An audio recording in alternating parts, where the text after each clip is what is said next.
আসসালামু আলাইকুম। দেখেন আমার প্রতিবেশী বড় ভাই প্রতিদিনের ন্যায় আজকেও তার জমি থেকে ঘাস কেটে বাড়ি ফিরছেন। এগুলো গবাদি পশুর খাবার হিসেবে ভাই নিয়ে যাচ্ছেন। এই যে দেখেন, এটা হচ্ছে একবারে দেশি ঘাস। দেশি ঘাস, এটা কোনো চাষের কোনো ঘাস না। আর এই ঘাসগুলো গরুতে খুব পছন্দ করে, তাই না ভাই? এই যে দেখেন পাশেই ভাইয়ের ভেন্ডি চাষের জমি, দেখেন এখানে ভেন্ডি ধরে গেছে।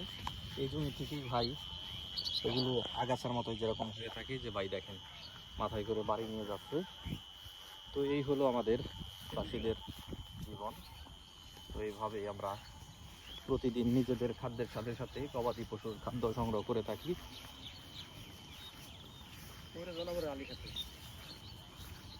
তো ধন্যবাদ সবাইকে যারা ধৈর্য ধরে এতক্ষণ যাবৎ আমার এই গ্রামীণ ভিডিওটি উপভোগ করলেন।